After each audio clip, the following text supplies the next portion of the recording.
చాలా మంది బాధ కలిగిన విషయం. ఎందుకంటే చాలా మంది కేఎఫ్ లైట్ కూడా చాలా మంది ఎక్కువ, ఎందుకంటే కేఎఫ్ స్ట్రాంగ్ కన్నా కూడా కేఎఫ్ లైట్ తక్కువ కాస్ట్ ఉంటుంది, అందరు కూడా రీజనబుల్ ప్రైస్లో ఉంటుంది. కాబట్టి ప్రతి ఒక్కరు యూత్ పండుగ అంటే ఏంటన్నా సో సహజంగా తినటం తాగటం, కాబట్టి ఆ తాగే ప్రాసెస్లో కేఎఫ్ లైట్ అనేది చాలా మందికి ఎక్కువ స్ప్రెడ్ అవుతుంది.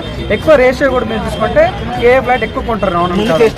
ఫుల్ ఫెస్టివల్ మొత్తం మెయిన్ అంటే యూత్ మొత్తం మత్తులో మునిగిపోతారు. కాబట్టి సో వాళ్ళకి ఏదంటే చాలా మంది వాళ్ళు పెద్ద పెద్ద బ్రాండ్లు తాగినప్పుడు కూడా చాలా మిడిల్ క్లాస్ వాళ్ళు కేఎఫ్ లైట్ ఎక్కువ తాగుతారు. కాబట్టి సో ఆ టైంలో ఇప్పుడు చాలా మంది హట్ అయ్యే ఛాన్స్ అయితే ఉంది.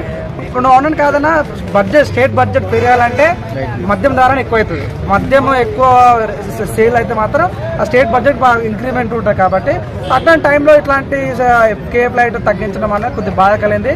నేను తాగను, కానీ నాకు వచ్చిన సినారియో చూసుకుంటే మాత్రం కొద్దిగా అయితే చాలా మంది ఫ్యాన్స్ అంటే చాలా మంది కేఎఫ్ లైట్ ఫ్యాన్స్ అట్ అయ్యే ఛాన్స్ ఉంది. కాబట్టి అలా అనిపిస్తుంది. సో రేట్ గురించే ఇట్లా కంపెనీ తెలంగాణ వాటికి ఆపేస్తారు అని చెప్పేసి ఉండొచ్చు అన్న. నాకైతే చాలా మంది అన్నారు కేఎఫ్ లైట్ తాగే వాళ్ళందరూ కూడా చాలా దెబ్బేసాడరా మన అదిగా రాజకీయ అది అది అన్నారు.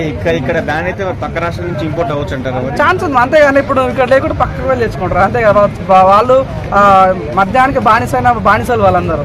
సో వాళ్ళు ఒక యుద్ధం చేస్తున్నారు అదనమాట, లివర్ కి దానికి యుద్ధం చేస్తారు. కాబట్టి వాళ్ళు ఇంత దూరం అని వెళ్ళే ఛాన్స్ అంటే పక్క రాష్ట్రం తెచ్చుకుంటారు, లేకపోతే స్ట్రాంగ్ బీర్ షిఫ్ట్ అవుతారు.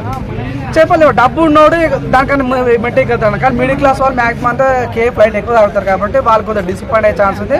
సో వాళ్ళు ఎక్కువ డబ్బులు ఆడేసి కేఎఫ్ స్ట్రాంగ్ తాగే ఛాన్స్ ఉంది. బట్ ఇదేంటంటే ఫెస్టివల్ కు ముందే చేస్తున్నారు, ఇది కొంచెం డిసప్పాయింటింగ్. సో వాళ్ళు డిసప్పాయింట్ అయ్యలేదు, నువ్వు ఎక్కువ డిసప్పాయింట్ అవుతావు. వాళ్ళు ఎక్కువ లేదు, నువ్వు చాలా డిసప్పాయింట్ అవుతున్నావు. యాంకర్ గారు చూడే సెన్సిటివ్ అంటే యాంకర్ చాలా బాధపడుతున్నాడు. రేవంత్ రెడ్డి సార్ దయచేసి కేఎఫ్ లైట్ ని మళ్ళీ తీసుకురావాలని ప్రత్యేకంగా తను కోరుకుంటున్నాం, తీసుకురావాలని కోరుకుంటున్నాను.